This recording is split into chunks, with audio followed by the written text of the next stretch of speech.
फैसले को, क्योंकि राजस्थान से बड़ा कनेक्शन है इसका, राजस्थान में ही ये चीज़ मामला सामने आया था।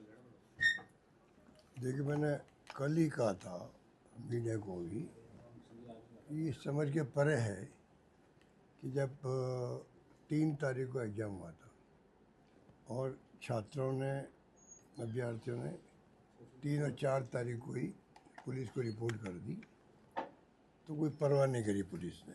फिर उन छात्रों ने एनटीए को लिखा, तब जाके उन्होंने डीजी पुलिस को, मैंने सुना है, या इतला करी कि भाई ये शिकायत हमारे पास आ रही, राजस्थान से आ रही। तब केस एसओजी को दिया गया, उन्होंने 20-30 लोगों को अरेस्ट कर लिया।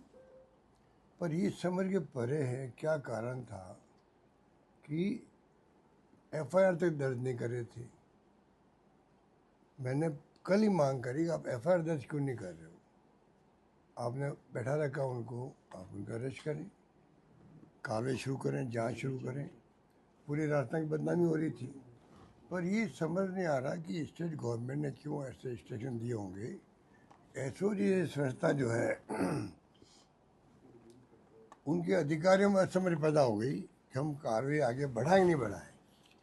ये खबरें भी आ रही थी एसओजी से भी। ये बहुत ही अनफॉर्चुनेट बात थी। अब सवाल ये कि 2024 में पेपर आउट हुआ, 25 में हुआ और 26 में हो रहा है। 3 साल लगातार एनटीए से पेपर आउट हो रहे हैं। जब तक आप तय में नहीं जाएंगे तो ये आगे भी ऐसी स्थिति बनती जाएगी। पहले भी जो एग्जाम होते हैं राज्यों में, वहाँ पे भी राजस्थान सहित, मैं जहाँ तक समझता हूँ शायद उसमें यूपी भी है, गुजरात भी है, हो सकता है एक आधा स्टेट में गलत बोल रहा हूँ, मतलब देहरादून का भी रिपोर्ट आई थी, बिहार से भी आई थी, कई राज्यों से आती रहती है। तो ये जो पेपर लीक के जो गैंग बन गए हैं अलग अलग राज्यों में और राष्ट्रव्यापी, इससे हमारे जो नौजवान पीढ़ी बहुत दुखी है। तैयारी करते हैं, एग्ज़ाम होते हैं, फिर एग्ज़ाम रद्द करने पड़ते हैं। हमें भी राजस्थान पेपर एक आउट हो गया, रद्द करना पड़ा था। तो ये बहुत बड़ी एक समस्या, चुनौती के रूप में हमारे सामने है। भारत सरकार को चाहिए, मैंने पहले ही अपील की थी, ये जो राष्ट्रीय स्तर पर जो ये ऑर्गेनाइज वे में काम हो रहा है, ऑर्गेनाइज वे में गैंग बनी हुई है, ये पता लगाना चाहिए ये इस समस्या के समाधान के लिए। अब आप आश्चर्य करोगे, अभी यह राजस्थान में एसओजी जांच कर रही है, वो पेपर जो राजस्थान से आउट हो गए, जयपुर या सीकर से, जो हम सुन रहे हैं, उसने एफआईआर लॉन्च आज भी नहीं करी है, आज की होगी। और बताइए, एनटीए ने बिना एफआईआर दर्ज करे हुए पेपर को कैंसिल कर दिया, रद्द कर दिया। इसका मतलब उनके पास जो खबरें गई है ना छात्रों से, जिन्होंने एग्जाम दिया है, डॉक्यूमेंट उन्होंने भेजे हैं, डॉक्यूमेंट्स भेजे हैं, उनसे कन्विंस हो गए। उन्होंने इतना बड़ा एग्जाम, 22 लाख छात्र बैठे उसके अंदर, और उन्होंने उसको रद्द कर दिया। इसका मतलब कितना ठोस प्रूफ उनके पास पहुंचे होंगे। जो उनके पास पहुंच चुके हैं, एनटीए के पास पहुंच चुके हैं, नेशनल एजेंसी के पास में, तो राजस्थान गवर्नमेंट के पास एसओजी के पास नहीं पहुंचे क्या? तो पता नहीं है क्या बदनामी के डर से, क्योंकि हमें बदनाम कर रहे हैं 2 साल से, पेपर आउट पेपर आउट। हम तो स्वीकार करते हैं, पर हमारे ये नहीं भूलना चाहिए कि हमारे वक्त में केस दर्ज होते थे, हमारे वक्त में ही पेपर रद्द होते थे, वापस एग्जाम करवाते थे। पर ये जो इनकी जो अप्रोच है ना, वो नेगेटिव अप्रोच है। पूरे देश की बदनामी, राजस्थान की बदनामी हो रही है, एसओजी की बदनामी हो रही है कि राजस्थान के एसओजी ने क्यों नहीं एफआईआर दर्ज करी, क्यों नहीं उन्होंने रिपोर्ट भेजी हुई, बताएं पब्लिक को भाई हमने रिपोर्ट भेजी थी। तो ये सब रहस्य बने हुए। बहुत ही दुखद घटना है ये, जिसमें एनटीए को ये पेपर रद्द करना पड़ा, सीबीआई को जांच देनी पड़ी। मैं उम्मीद करता हूँ अब भी समय है, लॉजिकल कंक्लूजन तक पहुँचे सीबीआई भी, पता लगाया कि और जहाँ जहाँ पेपर आउट हो, आर्मी में हो जाते हैं, जुडिशरी में हो जाते हैं, सब संस्था में पेपर आउट हो रहे हैं। तो ये फन फॉर ऑल, हमेशा के लिए प्रॉब्लम हल होनी चाहिए, मेरा मानना है। मेरी रुचि उसके अंदर है कि सरकार किसी पार्टी की हो, पेपर आउट होना बहुत बड़ी घटना होती है। तो मैं समझता हूँ कि उसके लिए किस प्रकार से हमेशा के लिए बीमारी समाप्त हो। बेरोजगारी बहुत ज़्यादा है, लोग कहते हैं बेरोजगार लोग क्या करें, ये धंधा पकड़ लिया, धंधा शुरू कर दिया इन लोगों ने। बड़े बड़े नेता उसमें कई बार शामिल होते हैं, ऐसे नाम भी आते हैं। तो ये मैं समझता हूँ इन बातों में बहुत गंभीरता से लेना चाहिए सरकार। अब सरकार, भारत सरकार तो क्या है, चुनाव जीतने का उनका एजेंडा खाली, बस चुनाव जीते कैसे, ये इनके प्रकरण साम दाम दंड भेद काम लो। अरे भाई, चुनाव जीतना मैं तो पूर्ण हो सकता है, पर साथ में जो ये घटना हो रही है उनको रोकने बहुत आवश्यक होता है। जो मंत्री जी है हमारे धर्मेंद्र प्रधान जी, उनको चाहिए कि वो ध्यान दें इसके ऊपर। उनको चाहिए विशेष रूप से, वो मंत्रालय के मंत्री हैं, कि पेपर आउट क्यों हो रहे हैं, बताएं देश को। सर बाकायदा एक व्हाट्सएप ग्रुप था, जिस व्हाट्सएप ग्रुप को बनाया गया था, उस व्हाट्सएप ग्रुप में लोगों को जोड़ा भी जा रहा था और उसमें बाकायदा कोड दिए गए थे कि जिसको कोड को देख करके उसमें जोड़ा जा सकता था, उसमें पेपर लीक हुआ है। तो ऑर्गेनाइज गैंग की बात होगी ना, ऑर्गेनाइज गैंग होती है वो ये काम कर सकती है ना, व्हाट्सएप ग्रुप बनाने का, किस प्रकार हम इस पेपर को कैसे पहुंचाए लोगों तक, कैसे पहुंचाए, ये तमाम जो है डिपेंड करता है कि वो कितने एक्सपर्ट लोग हैं अपने हुनर के अंदर, वो ये काम कर रहे हैं। सर ये 3 तारीख वो मामला जब सामने आ गया तो आप कह रहे कि 14 दिन हो गए, 12 दिन हो गए।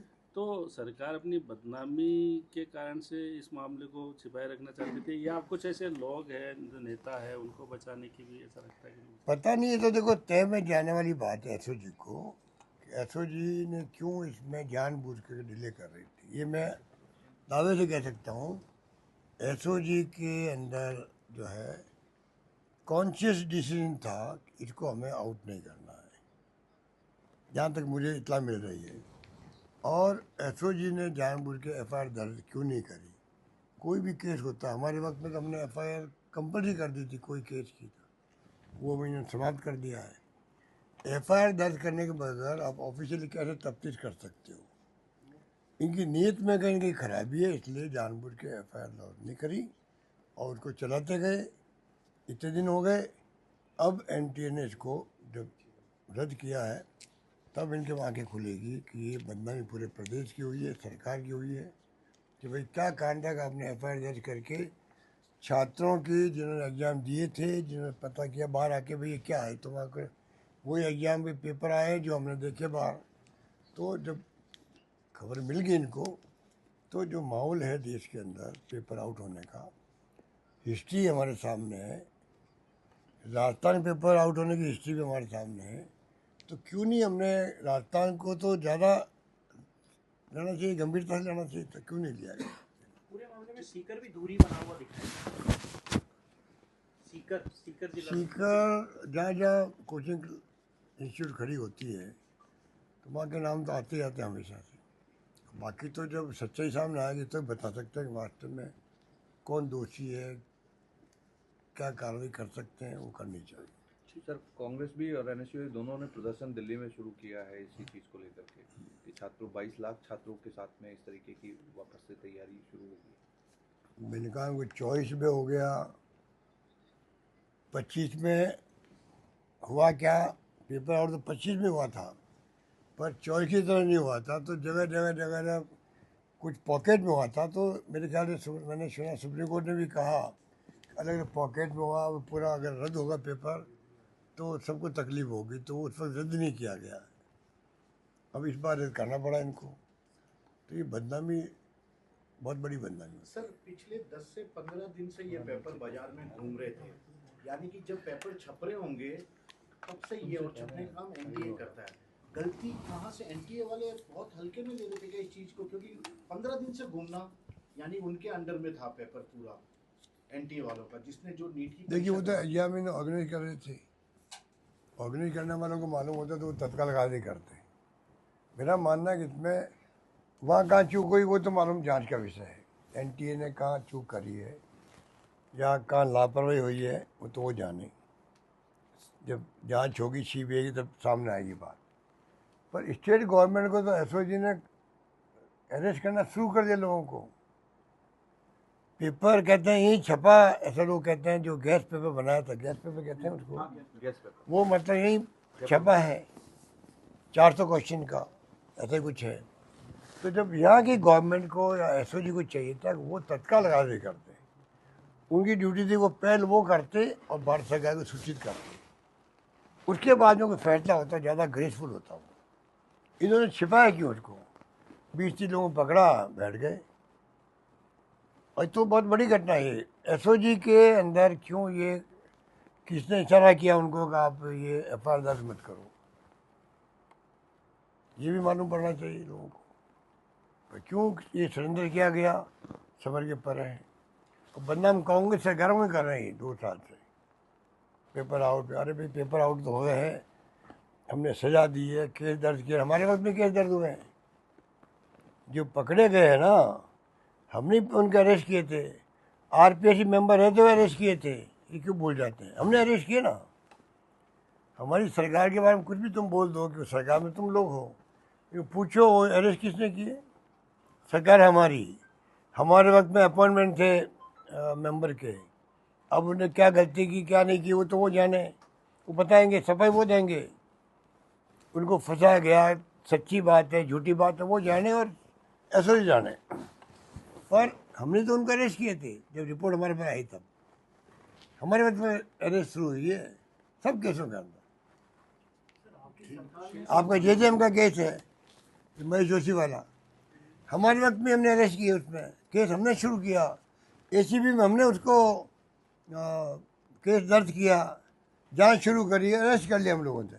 तो हमारे तो खुद के किए हुए हैं, तो ये क्या बहादुरी बताते हैं। शिव सिंह राठौड़ है पूर्व कार्यवाहक अध्यक्ष आरपीएससी, उनको भी एसओजी ने हिरासत में मुझे पता नहीं क्या लिया नहीं लिया, मैं सुन रहा हूँ, पता करते हैं क्या मामला हुआ। ठीक ठीक ठीक।